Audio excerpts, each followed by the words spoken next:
Chapter 4. What is Fascism? What is fascism? In the first 3 chapters of this book, attention has been deliberately concentrated on the developing tendencies of modern capitalist society as a whole since the war, in place of limiting attention to the distinctively, quote, fascist countries, Italy, Germany, etc. Such a survey has revealed how close is the parallel which can be traced in every field, economic, political, and ideological, between the increasingly dominant tendencies of theory and practice of all modern capitalism since the war, and the professedly peculiar theory and practice of fascism.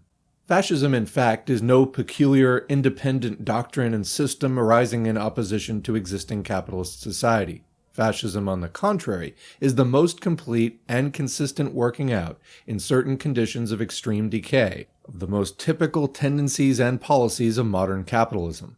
Let's read that again. Fascism is the most complete and consistent working out, in certain conditions of extreme decay, of the most typical tendencies and policies of modern capitalism. So in other words, fascism is not some third way in opposition to capitalism.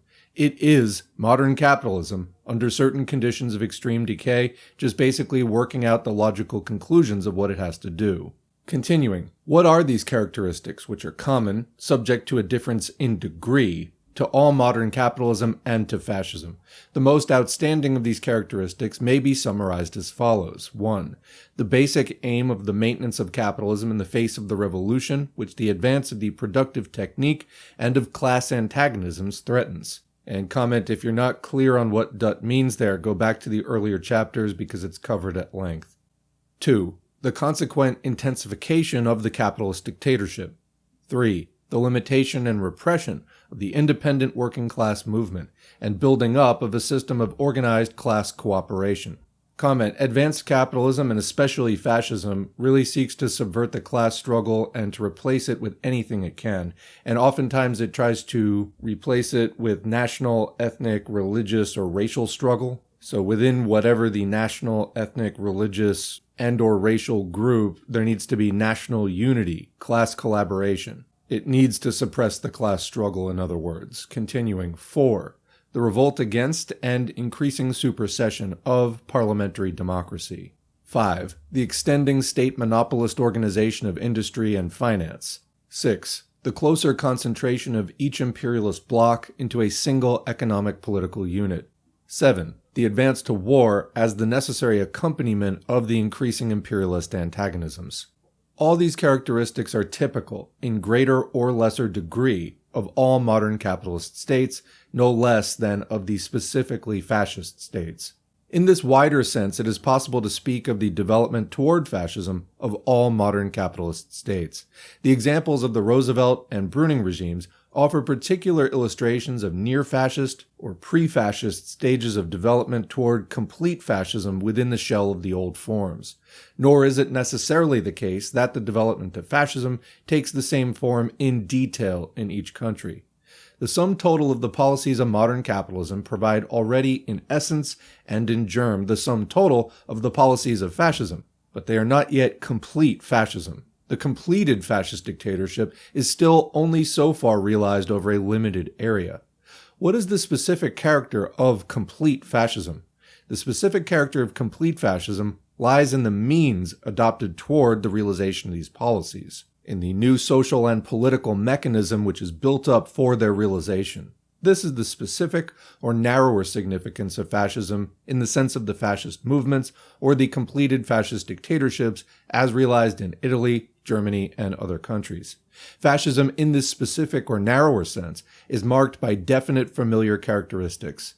In the case of the fascist movements, by the characteristics of terrorism, extra-legal fighting formations, anti-parliamentarism, national and social demagogy, etc. In the case of the completed fascist dictatorships, by the suppression of all other parties and organizations, and in particular the violent suppression of all independent working-class organization, the reign of terror, the, quote, totalitarian state, etc. It is to this specific sense of fascism, that is to say, to fully complete fascism, that we now need to come. Section 1. The Class-Content of Fascism. What then is fascism in this specific or narrower sense? The definitions of fascism abound, and are marked by the greatest diversity and even contradictory character. despite the identity of the concrete reality which it is attempted to describe. Fascism, in the view of the fascists themselves, is a spiritual reality. It is described by them in terms of ideology. It represents the principle of duty, of order, of authority, of the state, of the nation, of history, etc. Mussolini finds the essence of fascism in the conception of the state. Quote, "The foundation of fascism is the conception of the state, capital S, its character, its duty, and its aim. Fascism conceives of the state as an absolute, in comparison with which all individuals or groups are relative. Whoever says fascism implies the state." That's quoting from Mussolini's article on fascism in the Encyclopedia Italiana, 1932. Also published in English under the title The Political and Social Doctrine of Fascism, 1933. We further learn that, quote, "Fascism believes in holiness and in heroism. Quote, the fascist conceives of life as duty and struggle and conquest, life which should be high and full, lived for oneself, but above all for others." Okay. Quote, "Fascism combats the whole complex system of democratic ideology. Quote, fascism believes neither in the possibility nor the utility of perpetual peace. Quote, the fascist state is an embodied will to power. Quote, the fascist state is not indifferent to the fact of religion. Quote, for fascism, the growth of empire is an essential manifestation of virility. Quote, fascism denies the materialist conception of happiness as a possibility, and similar profound and hardly very original philosophizings in an endless string, the ordinary stock and trade of all conservatism." And comment, that is definitely true. By the way, if you watch social media, YouTube, whatever, at all, you will hear all the right-wing people saying all this kind of stuff. As Dutt said earlier in this chapter, it's indistinguishable from modern capitalism except by extent and degree. It's basically just conservative ideology on amphetamine, desperate, decaying, violent. Continuing, Luigi Villari, the semi-official exponent of fascism in the Encyclopedia Britannica, writes, quote, "The program of the fascists differs from that of other parties, as it represents for its members not only a rule of political conduct, but also a moral code," unquote. Mosley, in his Greater Britain, the official handbook of British fascism, explains, quote, "The movement is fascist, 1, because it is based on a high concept of citizenship, ideals as lofty as those which inspired the reformers of 100 years ago. 2, because it recognizes the necessity for an authoritative state, above party and sectional interests," unquote. The Fascist, the organ of the Imperial Fascist League, defines fascism in its issue of August 1933, quote, "Fascism is defined as a patriotic revolt against democracy and a return to statesmanship. Fascist rule insists upon the duty of cooperation. Fascism itself is less a policy than a state of mind. It is the national observance of duty toward others," unquote. It is manifest that all this verbiage is very little use to bring out the real essential character of fascism. In the first place, all these abstract general conceptions which are paraded as the peculiar outlook of fascism have no distinctive character whatever, but are common to 1,000 schools of bourgeois political philosophy, which are not yet fascist, and in particular to all of the national conservative schools.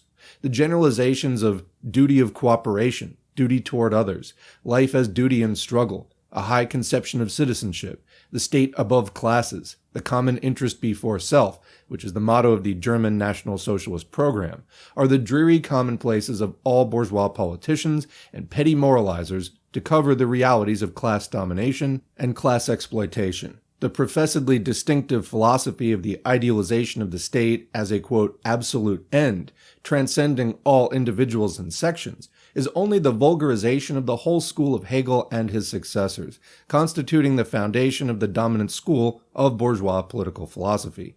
In all these conceptions, there is not a trace of original or distinctive thought. In the second place, it is in fact incorrect to look for an explanation of fascism in terms of a particular theory in ideological terms. Fascism, as its leaders are frequently fond of insisting, developed as a movement in practice without a theory. Quote, "In the now distant March of 1919, said Mussolini in his Encyclopedia article, since the creation of the Fascist Revolutionary Party, which took place in the January of 1915, I had no specific doctrinal attitude in my mind," unquote, and only later endeavored to invent a theory in order to justify its existence. Comment, what did Lenin say? No revolutionary movement is possible without a revolutionary theory. Continuing. Fascism, in fact, developed as a movement in practice, in the conditions of threatening proletarian revolution, as a counter-revolutionary mass movement supported by the bourgeoisie, employing weapons of mixed social demagogy and terrorism to defeat the revolution and build up a strengthened capitalist state dictatorship, and only later it endeavored to adorn and rationalize this process with a, quote, theory. It is in this actual historical process that the reality of fascism must be found, and not in the secondary derivative attempts post festum at adornment with a theory. No less unsatisfactory are the attempted anti-fascist interpretations of fascism in terms of ideology or abstract political conceptions. The conventional anti-fascist ideological interpretations of fascism see in fascism only the principle of dictatorship or violence. This approach, which is the hallmark of the liberal and social democratic schools of thought in relation to fascism, sees fascism as the parallel extreme to communism, both being counterposed to bourgeois, quote, democracy. Fascism is defined as dictatorship from the right, in contrast to communism, which they define as dictatorship from the left. This line is characteristically expressed in the Labour Party manifesto of March 1933. On, quote, democracy versus dictatorship, in explanation of the labor refusal of the United Working Class Front against fascism. Comment, in other words, no, we won't join you communists against fascism because you're just red fascists. You're dictators from the left. The reality, of course, being that liberals of every stripe, up to and including social democrats, actually prefer fascism because it doesn't threaten capitalism. And so bourgeois, quote, anti-fascism, pseudo-anti-fascism, ultimately is impotent because fascism is just an outgrowth of the same system that they are interested in defending. And the reason it sprang up in the first place is because that system of capitalism needed more vigorous defense and needed stronger glue to try to hold its situation of decay together. The Democratic Party in the United States is a good example of this sort of pseudo-anti-fascism today. They end up working instrumentally together with the same people who they're calling a threat to democracy, etc., while standing in the way of the people who actually want to remove any danger of fascism by moving on into socialism. Continuing, it is evident that this definition of fascism is equally useless as an explanation of the real essential character of fascism. Quote, dictatorships from the right have existed and can exist in hundreds of forms without in any sense constituting fascism. Tsarism was a dictatorship from the right, but Tsarism was not fascism. The White Guard dictatorships immediately after the war for crushing the revolution were dictatorships from the right. But these White Guard dictatorships were not yet fascism, and only subsequently began to develop fascist characteristics, as they began to try to organize a more permanent basis. See the subsequent evolution in Hungary and Finland. Fascism may be, in fact, a reactionary dictatorship, but not every reactionary dictatorship is fascism. The specific character of fascism has still to be defined. Wherein, then, lies the specific character of fascism? The specific character of fascism cannot be defined in terms of abstract ideology or political first principles. The specific character of fascism can only be defined by laying bare its class basis, the system of class relations within which it develops and functions, and the class role which it performs. Only so can fascism be seen in its concrete reality, corresponding to a given historical stage of capitalist development and decay. As soon, however, as we endeavor to come to the class analysis of fascism, we find ourselves confronted with a diametrical opposition of two viewpoints. In the one viewpoint, fascism is presented as an independent movement of the middle class, or petty bourgeoisie, in opposition to both the proletariat and to large-scale capital. In the other viewpoint, fascism is presented as a weapon of finance capital, utilizing the support of the middle class, of the slum proletariat, and of demoralized working class elements against the organized working class, but throughout acting as the instrument and effective representative of the interests of finance capital. Only when we have cleared this opposition and what lies behind it can we finally come to the real definition of fascism. So that's the end of that section, and I'm reminded here of the Mussolini quote from earlier, where he's like, we just started a movement, we didn't have a theory. What does this really imply? Well, Mussolini started out as a socialist and then became this fascist thing. Well, what is this thing that he became and why did he become it? Well, there's a number of videos on this. I would point you to Bess D. Marx, B-E-S space D period Marx, has some great videos about Mussolini in particular and fascism in general. But specifically, there is the point which always stands out to me, which is that Mussolini was on the MI5 British intelligence payroll during World War I. This is part of why he flipped. They paid him a lot of money to go and beat up anti-war protesters during World War I. World War I, of course, was a turning point for the European socialist movement because basically the socialist parties in advance agreed that they wouldn't endorse the war, that it was a possible revolutionary moment, that an inter-imperialist war, a war between imperialist factions, was not something historically progressive, and it actually was a good opportunity for social revolution. What actually happened is this marked the hard line between what we would today call mere reformists, social democrats, SocDems, on the one side, who basically want to keep capitalism going and just try to reform it from within, and revolutionary communists on the other side. A lot of the socialist leadership, most notably Karl Kautsky in Germany, did endorse World War I, endorsed the idea of workers killing each other for the imperialists. So you already had that going on within the socialist movement. And then beyond that, you get people like Mussolini who get turned into just out and out on the payroll agents to take it a step further and take these vestiges and sort of aesthetics and, some of the visuals and mottos and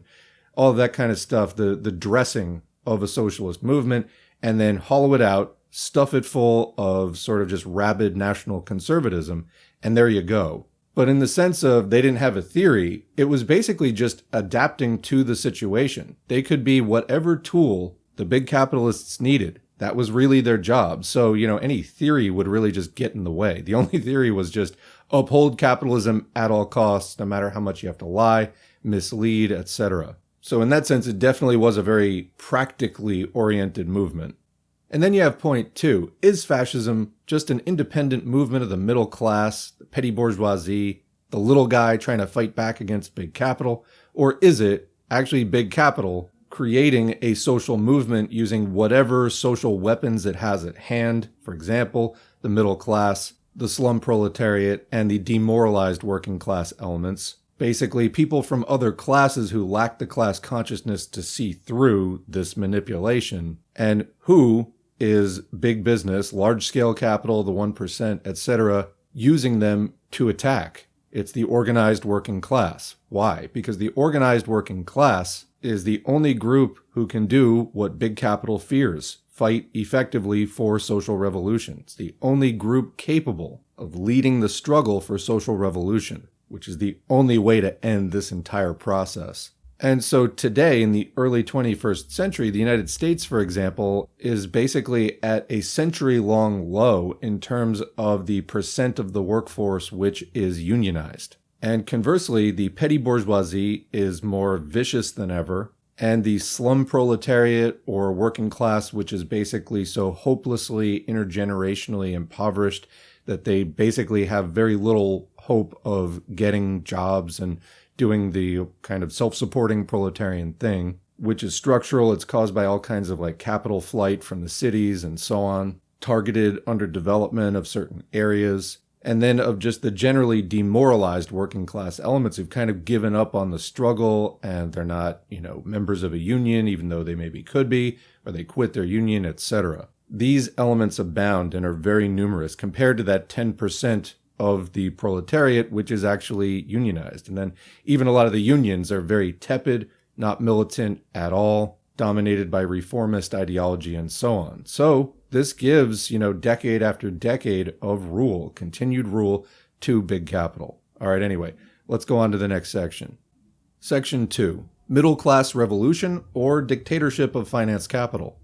Fascism is commonly presented as a, quote, middle class, i.e. petty bourgeois movement. There is an obvious measure of truth in this, in the sense that fascism, in its inception, commonly originates from middle class or petty bourgeois elements, directs a great deal of its appeal to the middle class, to small business and the professional classes, against the organized working class and the trusts and big finance. It draws a great part of its composition, and especially its leadership, from the middle class, and it is soaked through with the ideology of the middle class, of the petty bourgeoisie under conditions of crisis. So far, there is common agreement as to the obvious facts.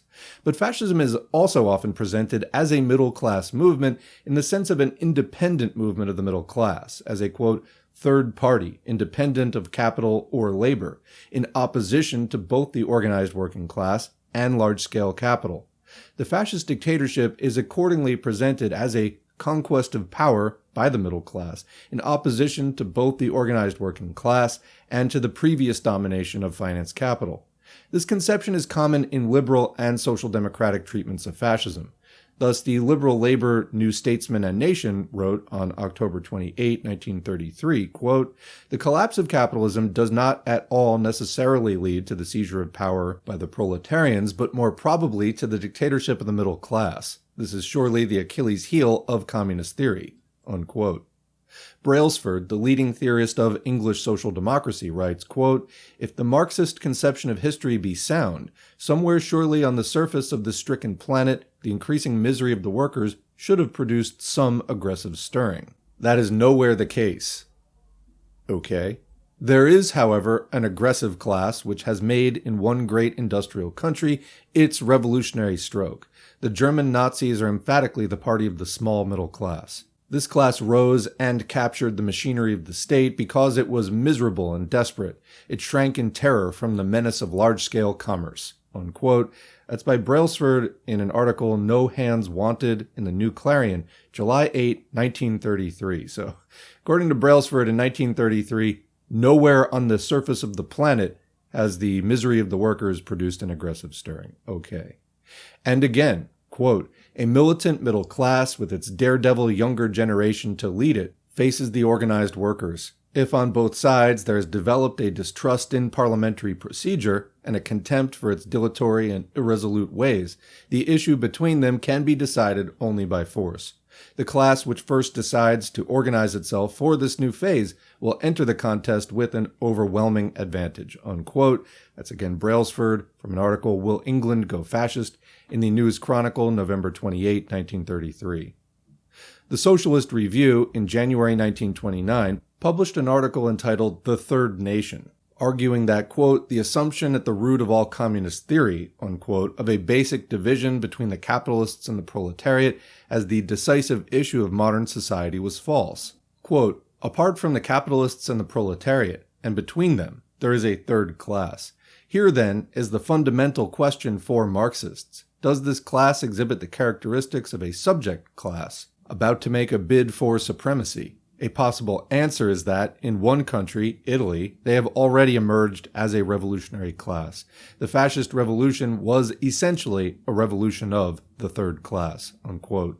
So commenting, it still goes on, but there's a very simple answer to this question. It is no, the petty bourgeoisie is not capable of independent action on its own that will make any real difference in history. In capitalism, there are two great classes. The capitalists, who are small in numbers but great in wealth, legally at least, and the proletariat, who are many in numbers and poor in wealth, but our labor makes society go.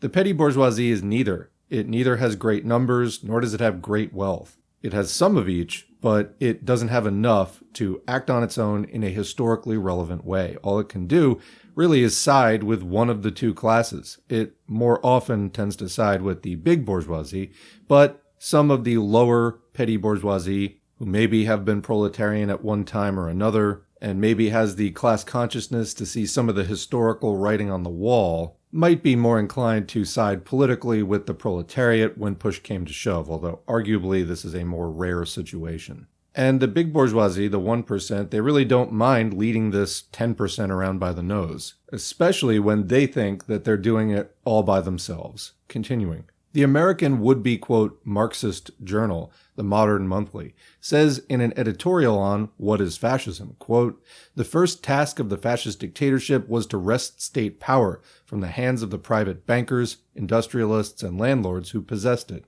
The fascist dictatorship, it is clear then, became possible only because of the two factors above noted. First, the crisis in imperialism and the consequent collapse of ruling class power and policy, And secondly, the rise of a belligerent lower middle class, which provided a mass basis for its assumption of power. Unquote. That's quoting V.F. Calverton in the Modern Monthly, July 1933. Even Scott Nearing's otherwise fruitful and valuable study of fascism is marred by this same basic theory of fascism as a petty bourgeois revolution. Quote, "At the center of the fascist movement is the middle class, seeking to save itself from decimation or annihilation by seizing power and establishing its own political and social institutions. It therefore has the essential characteristics of a social revolutionary movement, since its success means the shift of the center of power from one class to another." But comment, does it really? Because property relations haven't really changed. It's still capitalism. It's just reactionaries trying to turn back the wheel of history to an earlier stage when the little guy had more of a shot. Continuing, fascism arises out of the revolt of the middle class against the intolerable burdens of capitalist imperialism. That's quoting Scott Nearing in Fascism, Vanguard Press, New York. And commenting again, this is the same kind of argument that you hear from a lot of pseudo-Marxist things today, right deviationists, basically including the whole LaRouche thing and anybody within spitting distance of quote-unquote MAGA communism. They use the same kind of language, that it's like national capitalists against the imperialists, and that somehow these people can be construed as friends of a movement for socialism or communism, all the way up to their leader, Trump. And all these other bizarre characters that are in that movement, like the My Pillow guy. You know, these are smaller capitalists. They believe in America. They believe in capitalism. Okay, well, I don't know how you're construing them as friends of socialism if they're for that. But again, this is like almost a century's worth of bad opportunist theories that you're trying to apply, not even in a developing country, but in the leading imperialist power in the world. It doesn't really work like that. We need a movement of the organized working class and not these other phantoms. But yeah, it's not a friend of socialism. It's also not an independent class movement. These people are petty bourgeois in every way. They have some capital, making them small capitalists, petty bourgeoisie, but also in their attitudes. They imitate the bourgeoisie in every way. Their ideology is basically bourgeois. They do the nationalism, they do the racism, they do all the other stuff which is against proletarian internationalism. Anyway, continuing. This separation of fascism from the bourgeois dictatorship reaches its extreme point in the official Labor Party and trades union Congress organ, the Daily Herald, which on May 2nd, 1933, after the full demonstration of the real character of Hitlerism in practice, still looked hopefully towards it to carry out some form of, quote, socialist program against big capital. Quote, the, quote, National Socialists, it is essential to remember, call themselves socialist as well as national. Their, quote, socialism is not the socialism of the Labor Party or that of any recognized socialist party in other countries, but in many ways it is a creed that is anathema to the big landlords, the big industrialists, and the big financiers. And the Nazi leaders are bound to go forward with the, quote, socialist side of their program. It's quoting a Daily Herald editorial on Hitler's May Day, May 2nd, 1933. Comment, except what? Except that Hitler said that the Nazis' quote, socialism has nothing in common with Marxism, that it's for private property, etc. To the extent that the Nazis used this at all, it was merely to do this kind of very weak sauce psyop that way too many liberals were ready to buy into, and you still hear this among very confused Americans today. Continuing, thus fascism in the view of the Labor Party is almost a wing of socialism, a rather unorthodox variety of socialism, but, quote, anathema to the big landlords, the big industrialists, and the big financiers, who, curiously enough, maintained it in funds and then finally placed it in power. The same day that this article appeared in the British Labour and Trade Union organ, this party, whose creed was, quote, anathema to the big landlords, etc., seized and closed down the workers' trades unions in Germany. It is evident that this view of fascism as a petty bourgeois revolution against the big bourgeoisie is incorrect in fact and dangerous in the extreme to any serious understanding of the real character of fascism and of the fight against it. That it is incorrect in fact is manifest from the most elementary survey of the actual history, development, basis, and practice of fascism. The open and avowed supporters of fascism in every country are the representatives of big capital, the Thyssens, Krupps, Mons, Daterdings, and Owen Youngs. Fascism, although in the early stages making a show of vague and patently disingenuous anti-capitalist propaganda to attract mass support, is from the outset fostered, nourished, maintained, and subsidized by the big bourgeoisie, by the big landlords, financiers, and industrialists. Footnote here, see Maurer, Germany Puts the Clock Back, 1933, for a characteristic report of a private conversation of a leading Jewish banker in Berlin who, quote, to a somewhat bewildered gathering in a drawing room in plutocratic Berlin, unctuously explained how for years he had been a heavy subsidizer of the National Socialists, unquote. The financial backing of Hitler by big industry was already laid bare in the Hitler-Ludendorff trial of 1924 and in the Bavarian Diet Investigation Committee. Quote, in later years, the list of the alleged financial patrons of the National Socialist movement became extremely long. Factory owners, managers, general counsel, syndici, were as thick as they might be on the subscription list of the Republican National Committee in the United States, unquote. Foreign supporters were stated to include Deterding, Kreuger, and Ford. Paul Four stated in the French Chamber of Deputies on February 11, 1932, that the foreign financial backers of the Nazis included the directors of the Skoda armaments firm, controlled by Schneider-Kreuzer. The reader should consult Ernst Henri's Hitler Over Europe, 1934, for the most detailed examination of the financial backing and control of National Socialism since 1927 by the Ruhr Steel Trust elements dominated by Thyssen. Quote, Thyssen persuaded the two political centers of German Ruhr capital, the Bergbauverein Essen and the Nordwestgruppe der Eisen- und Stahlindustrie, to agree that every coal and steel concern had, by way of a particular obligatory tax, to deliver a certain sum into the election funds of the National Socialists. In order to raise this money, the price of coal was raised in Germany. For the presidential elections of 1932 alone, Thyssen provided the Nazis with more than 3 million marks within a few days. Without this help, the fantastic measures resorted to by the Hitler agitation in the years 1930 to 33 would never have been possible, unquote. For the general policy, see the statement of the Deutsche Führerbriefe, or Confidential Bulletin of the Federation of German Industries, quoted in the next chapter. Back to the main text. Further, fascism is only enabled to grow, and is saved from being wiped out in the early stages by the working class movement, solely through the direct protection of the bourgeois dictatorship.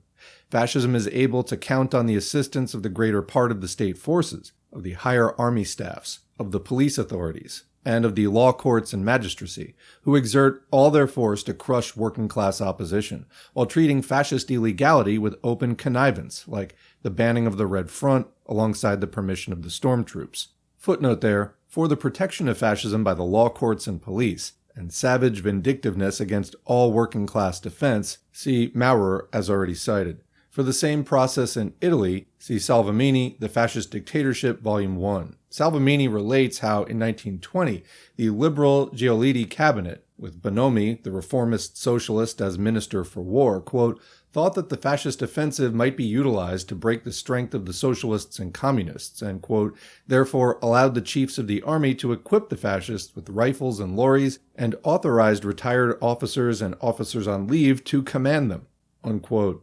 The March on Rome was led by 6 army generals. The pro-fascist Survey of Fascism, 1928, admits that fascism in Italy grew up, quote, not without a certain toleration and even some assistance from high quarters, unquote. Maurer confesses himself unable to understand why the pre-fascist governments in Germany tolerated the growth of fascism. Quote, it is inconceivable, is it, that any German chancellor, even a clerical militarist like Heinrich Brüning, should have allowed the constitution and training of such a force, armed or unarmed. Why he did so has never been satisfactorily settled. Perhaps never will be. Unquote. Guess we'll never know. But there is no mystery, no more with Brüning than was with Giolitti, once the class realities of bourgeois policy and fascism are clearly understood. In Germany, the officers who led the Kapp-Putsch were never sentenced. A worker who shot a Kapp rebel was sentenced to 15 years hard labor. Hitler, for his armed revolt against the state in 1923, was given a light sentence of detention and released in a few months. The beginnings of the same process of discrimination by the law courts, with leniency to the early hooliganism of the nascent fascist movements and savage sentencing of workers' attempts at self-defense, are already visible in Britain. Does this sound familiar at all today? Back to the main text. Finally, has fascism, quote, conquered power from the bourgeois state dictatorship? Fascism has never conquered power in any country. In every case, fascism has been placed in power from above by the bourgeois dictatorship. In Italy, fascism was placed in power by the king, who refused to sign the decree of martial law against it, and invited Mussolini to power. Mussolini's legendary March on Rome took place in a wagon-lit sleeping car. In Germany, fascism was placed in power by the president, at a time when it was heavily sinking in support in the country, as shown by the elections. The bourgeoisie, in fact, has in practice passed power from one hand to the other and called it a, quote, revolution, while the only reality has been the intensified oppression of the working class. After the establishment of the full fascist dictatorship, the policy has been still more openly and completely, despite a show of a few gestures of assistance to small capital, the most unlimited and ruthless policy of monopolist capital, with the whole machinery of fascism mercilessly turned against those of its former supporters who have been innocent enough to expect some anti-capitalist action and called for a, quote, second revolution. Footnote here, the argument sometimes put forward that the elimination of Hugenberg from the Nazi national government represented a breach between the Nazis and big capital, and the defeat of the latter is a childishly superficial attempt to substitute the fate of an individual for the really decisive social forces. Hugenberg was removed from the Nazi national government not because he was a big capitalist, but because he was the leader of the National Party, and the completed fascist system cannot tolerate the existence of two parties. Certainly, this reflects an undoubted and sharp division within the bourgeoisie, between the alternative methods of maintaining bourgeois rule, between the old traditional National Party mechanism and the new Nazi Party mechanism, to the necessity of which a great part of the bourgeoisie have only reconciled themselves with many misgivings and much anxiety for the future. Comment. This sounds to me a lot like what's going on within the Republican Party today, where you have kind of like a white Christian nationalist faction emerging, which is becoming like a sub-party. And then you still have more of the old school kind of country club Mitt Romney Republicans. They basically want the same things to maintain capitalism, but they do have different methods, and there is that anxiety about turning it over to the, kind of crazy extremists. I would say that the Bush-Cheney government was a foray in that direction. It was still coming from the typical elitist country club wing of the Republican Party rather than any kind of a populist faction or pseudo-populist faction, but still putting forward more extreme policy. And in fact, there were elements of tinkering with that sort of populist recipe they eventually would master with the Tea Party and then MAGA. And then, of course, what's the Democratic Party leadership? What's their response? Give me that good old Republican, the normal Republicans like John McCain or whoever. They still won't really say George W. Bush because by the mass hypnosis that was conducted between 2001 and 2009, no one is allowed to say his name. But it's basically that same unease between the new method and the old method. Anyway, continuing. But the Nazi method remains a method, although a hazardous one, of maintaining the rule of finance capital.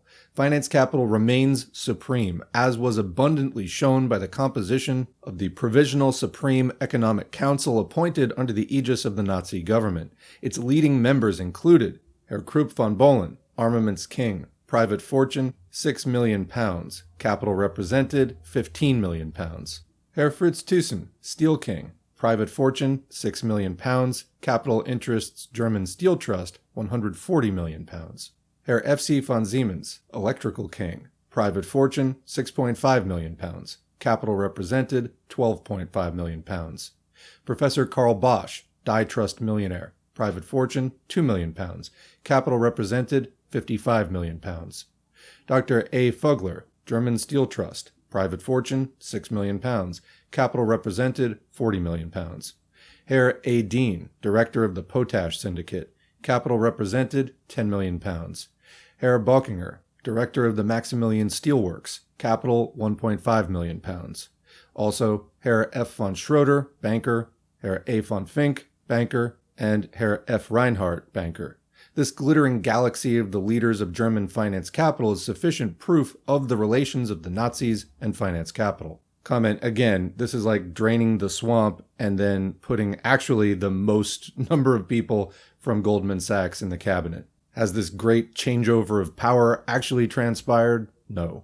The subsequent further reorganization of German industry, announced in March 1934 in 12 industrial groups under the control of the principal large capitalists in each group, and under the general leadership, for heavy industry and also for industry as a whole, of Herr Krupp von Bohlen, has still more conspicuously illustrated this process of systematization of Nazi rule as the most complete and even statutory domination of monopoly capital.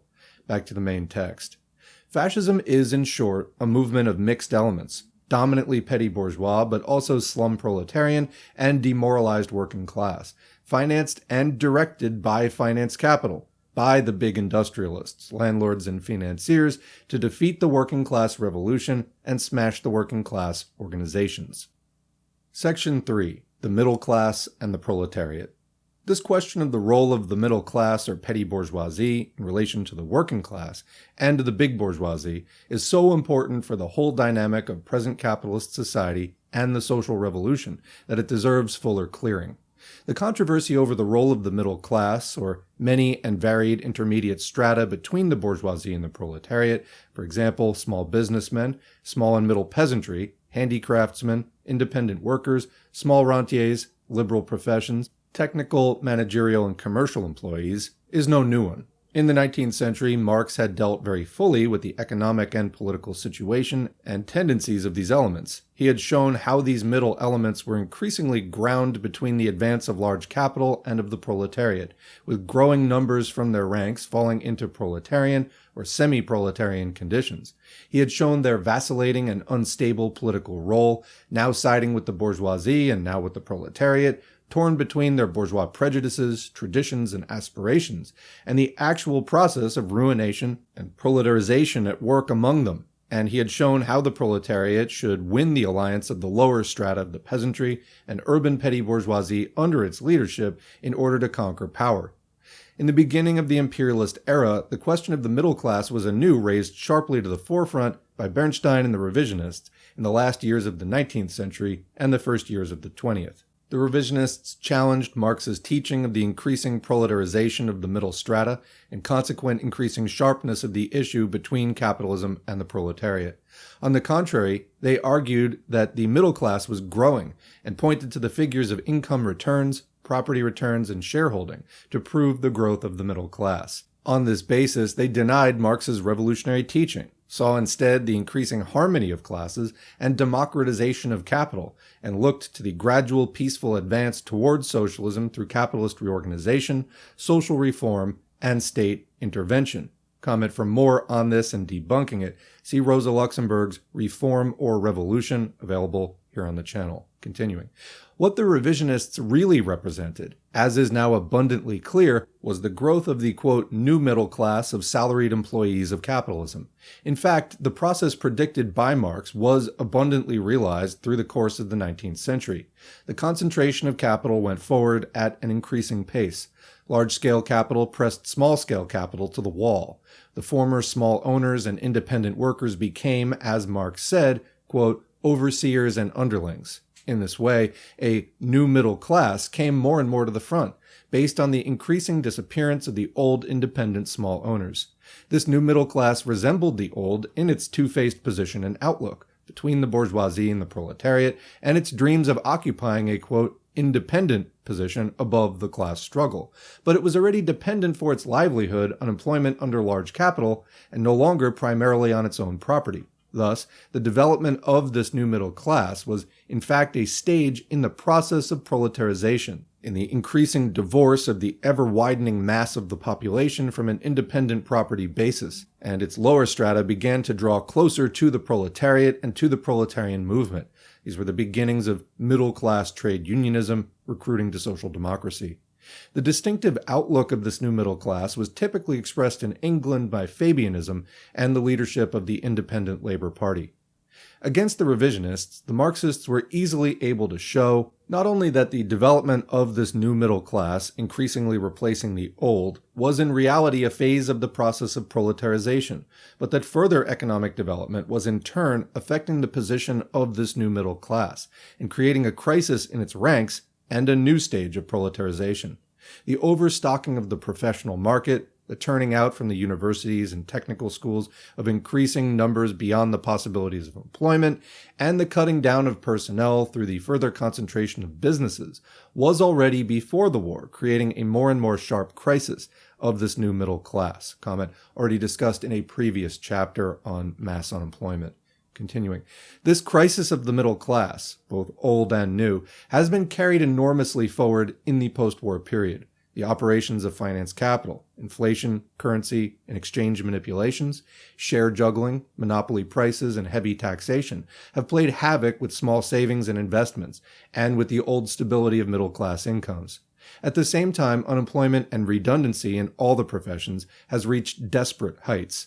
Quote, throughout the continent, wrote Keynes in his Treatise on Monetary Reform, pre-war savings of the middle class, so far as they were invested in bonds, mortgages, or bank deposits, have been largely or entirely wiped out. Unquote. The German property valuation returns showed that the number of those owning from 30 to 50,000 marks worth of property, or 1,500 to 2,500 pounds, fell from over 500,000 in 1913 to 216,000 in 1925. Owners of from 50 to 100,000 marks, or 2,500 to 5,000 pounds, fell from nearly 400,000 in 1914 to 136,000 in 1925. Although, despite the disillusionment of the wiping out of their savings by inflation, the middle class began hopefully to save anew after stabilization. The total of savings rapidly began to fall after the economic crisis, and is now threatened anew by the new wave of world inflation. In Britain, a marked decline in small savings is noticeable in the post-war period, even before the world economic crisis. Comment talking about the Great Depression here. Thus, while in 1909 to 13 the Post Office Savings Bank accounts registered a net increase of £12 million, in 1923 to 7 they registered a net decrease of £17 million, as well as a net decrease of government securities standing to their holders' credit by £18 million, or a total decline of £35 million. Trustee savings banks showed a net decline of £12 million. After allowing against this, the net increase in national savings certificates in the same period by £14 million, there is still left a total loss in these main forms of small savings between 1923 and 1927 of £33 million. If the impoverishment of the small middle class alongside the enrichment of monopoly capital is thus a characteristic feature of the post-war period, even more so is the increasingly desperate situation of overcrowding in the professions. The world economic crisis brought the situation to an extreme point. In Germany, it was reported that of 8,000 graduates from the technical colleges and universities in 1931 to 2, only 1,000 found employment in their professions. That's 1 in 8. According to a statement issued by the Prussian Minister of Education, of 22,000 teachers who completed their training in 1931 to 2, only 990 found posts. Wow, that's like 1 in 22. Quote, engineers have become mere wage earners, while of the technical school engineering graduates, only 1 in 5 found any job at all. Quoting H. Tiltman in Slump, 1932. R. Scheirer in Die Akademische Berufsschnitt 1932 reported that 45,000 graduated students were unemployed, and that this figure, it was estimated, would, in the absence of remedial measures, reach 105,000 by 1935. Here we can see a large part of the social basis for the desperate armies of fascism. The impoverished and desperate middle class is driven from its former Philistine slumbers into political activity. I'm going to read that again. The impoverished and desperate middle class is driven from its former Philistine slumbers into political activity. And boy, do they not know which end is up. But this political activity takes on a new character. Whereas the Bernsteinian dreams had seen in the middle class a stabilizing and harmonizing factor in the social structure, wedded to liberalism and social reform, and smoothing over the antagonism of classes, the new dispossessed and ruined middle class elements break out as an extremely unstable, violent force, potentially revolutionary or alternately ultra-reactionary, without clear social basis or consciousness, that's what I was just saying, but recklessly seeking any line of immediate action which may offer a hope of immediate relief. Relief from debts, state aid to small businesses, smashing the large stores, etc., or the prospect of jobs, the new bureaucracy, mercenary fighting forces, the displacement of Jews, war. In what direction, however, can these middle-class elements turn their political activity? that can in practice only line up in the service of either finance capital or of the proletariat. The myth of their, quote, independent role of the, quote, third party is still endeavored to be hung before them. The liberal Yellow Book, characteristically enough, endeavored to make much of the third party in industry as the force of the future. But these dreams are soon shattered by reality. For the ownership of the means of production is decisive, and to this the middle class can never aspire. Either finance capital, owning the means of production, can seek to make the middle class its auxiliary, giving a measure of employment, if diminishingly in production. Then, at any rate, increasingly in the tasks of violent coercion of the working class, like fascist militias, the police officer class, or the fascist bureaucracy. Or the proletariat, socializing the means of production, can at last give full scope to all the useful trained and technical abilities within the middle class in the gigantic tasks of social reconstruction. These are the only two alternatives before the middle class. The first is the line of fascism. The second is the line of communism. The true interests of the majority of the middle class, of all the lower strata of the middle class, lie with the proletariat, with the line of communism. Finance capital is the enemy and exploiter of both sections. The line of fascism of service with finance capital against the working class means in fact no solution for the economic crisis of the middle class. Alongside privileges and rewards for a handful, it means intensified servitude, oppression, and spoliation of the majority of the middle class at the hands of the great trusts and banks. Where the working class movement is strong, follows a revolutionary line, and is able to stand out as the political leader of the fight of all oppressed sections against large capital. There the mass of the petty bourgeoisie is swept in the wake of the working class. This was the general situation in the post-war revolutionary wave of 1919 to 20. During this time, fascism could win no hold. But where the working class movement fails to realize its revolutionary role, follows the leadership of reformism, and thus surrenders to large capital, and even appears to enter into collaboration with it. There, the discontented petty bourgeois elements and declassed proletarian elements begin to look elsewhere for their leadership. On this basis, fascism is able to win its hold. In the name of demagogic slogans against large capital and exploiting their grievances, these elements are drawn in practice into the service of large capital. Section 4. The Definition of Fascism. Fascism is often spoke of as a consequence of communism. Quote, reaction of the left, declared the Labor Manifesto on Democracy and Dictatorship in 1933, is displaced by triumphant reaction of the right, unquote. With strikingly similar identity of outlook to the Labor Party, the conservative leader Baldwin also declared, quote, fascism is begotten of communism out of civil discord. Whenever you get communism and civil discord, you get fascism, unquote, as he said in his House of Commons speech November 23, 1933. This picture is a fully misleading picture. Undoubtedly, the parallel advance of the forces of revolution and counter-revolution represents, in fact, the two sides of the single process of the breakup of capitalism. The continuous interaction of the opposing forces of revolution and counter-revolution was long ago described by Marx. But the inference attempted to be drawn from this that, if the working class follows the line of communism, then fascism will triumph, is the direct opposite of historical experience. The reality shows the exact contrary. The examples are now sufficient to make certain a generalization beyond possibility of dispute. Where the majority of the working class has followed the line of communism, such as the Soviet Union, fascism has not been able to appear. Where the majority of the working class has followed the line of reformism, such as Germany, Italy, etc., there, at a certain stage, fascism has grown and conquers. What is the character of that stage? That stage arises when the breakdown of the old capitalist institutions and the advance of the working class movement has reached a point at which the working class should advance to the seizure of power, but when the working class is held in by reformist leadership. In that case, owing to the failure of decisive working class leadership to rally all discontented strata, the discredited old regime is able to draw to its support, under specious quasi-revolutionary slogans, all the wavering elements, petty bourgeoisie, backward workers, etc., and on the very basis of the crisis and discontent which should have given allies to the revolution, build up the forces of reaction in the form of fascism. The continued hesitation and retreat of the reformist working class leadership at each point, like the policy of the lesser evil, encourages the growth of fascism. On this basis, fascism is able finally to step in and seize the reins, not through its own strength, but through the failure of working class leadership. The collapse of bourgeois democracy is succeeded not by the advance to proletarian democracy, but by the regression to fascist dictatorship.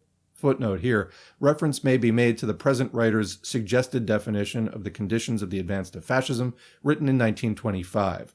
Quoting that, in the Labor Monthly, July 1925, fascism arises where a powerful working class movement reaches a stage of growth which inevitably raises revolutionary issues, but is held in from decisive action by reformist leadership. Fascism is the child of reformism, unquote. The subsequent events in Germany have abundantly illustrated the truth of this. And a comment, so basically, if your revolution fails, or more specifically, if there's a revolutionary moment, but the workers shy away and embrace reformism, and, well, can't we just have capitalism for a while longer and try to just make it more humane, etc.? Boom. That's where you get fascism. And I'm reminded here of Clara Zetkin's writings on fascism in the 1920s, just like that quote, which describe fascism not merely as punitive, but the bourgeoisie trying to basically cork the revolutionary moment. They're trying to put something in place that can prevent a revolution from developing again. It isn't just wanton violence. It has the specific purpose of trying to plug that gap. So if the workers don't take a revolutionary moment, a time when revolution is actually possible, or as Dutt is saying here, where the powerful working class movement reaches a stage of growth which inevitably raises revolutionary issues, but that revolution is not carried forward, then the bourgeoisie put fascism in the place of that revolutionary movement to try to prevent anything from changing, specifically social revolution. Back to the main text. We are now in a position to reach our general definition of the character of fascism, the conditions of its development, and its class rule. This definition has received its most complete scientific expression in the program of the Communist International in 1928. Quote, "Under certain special historical conditions, the progress of the bourgeois, imperialist, reactionary offensive assumes the form of fascism.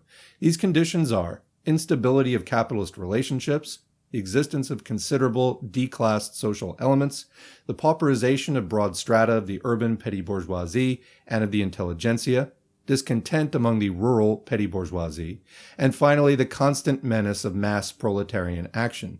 In order to stabilize and perpetuate its rule, the bourgeoisie is compelled to an increasing degree to abandon the parliamentary system in favor of the fascist system, which is independent of inter-party arrangements and combinations. The fascist system is a system of direct dictatorship, ideologically masked by the, quote, national idea and representation of the, quote, professions, in reality representation of the various groups of the ruling class. It is a system that resorts to a peculiar form of social demagogy, such as anti-Semitism, occasional sorties against usurers' capital, and gestures of impatience with the parliamentary, quote, talking shop, in order to utilize the discontent of the petty bourgeois, the intellectual, and other strata of society, and to corruption through the building up of a compact and well-paid hierarchy of fascist units, a party apparatus, and a bureaucracy. At the same time, fascism strives to permeate the working class by recruiting the most backward strata of the workers to its ranks, by playing upon their discontent, by taking advantage of the inaction of social democracy, etc. The principal aim of fascism is to destroy the revolutionary labor vanguard, i.e., the communist sections and leading units of the proletariat. The combination of social demagogy, corruption, and active white or counter-revolutionary terror, in conjunction with extreme imperialist aggression in the sphere of foreign politics, are the characteristic features of fascism. In periods of acute crisis for the bourgeoisie, fascism resorts to anti-capitalist phraseology, but after it has established itself at the helm of state, it casts aside its anti-capitalist rattle and discloses itself as a terrorist dictatorship of big capital." Unquote. Alongside of this may be placed the parallel analysis of fascism in the resolution on the international situation of the same Sixth Congress of the Comintern in 1928. Quote, "The characteristic feature of fascism is that, as a consequence of the shock suffered by the capitalist economic system and of special objective and subjective circumstances, the bourgeoisie, in order to hinder the development of the revolution, utilizes the discontent of the petty and middle, urban and rural bourgeoisie, and even of certain strata of the declassed proletariat, for the purpose of creating a reactionary mass movement." Fascism resorts to methods of open violence in order to break the power of the labor organizations and those of the peasant poor, and to proceed to capture power. After capturing power, fascism strives to establish political and organizational unity among all the governing classes of capitalist society, the bankers, the big industrialists, and the agrarians, and to establish their undivided, open, and consistent dictatorship.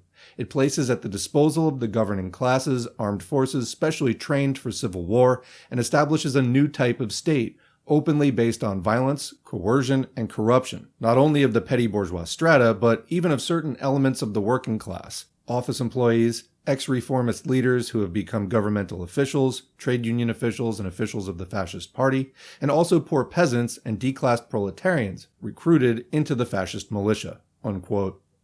Finally, the short definition given by the 13th Plenum of the Executive of the Communist International in 1933 and repeated in the resolution of the 7th Congress in 1935 may be given. Quote, "Fascism is the open terrorist dictatorship of the most reactionary, most chauvinist, and most imperialist elements of finance capital." Unquote. The further characteristics of fascism indicated in the above analysis, both in respect of its advance to power and of its program and practice after power, it will now be necessary to examine.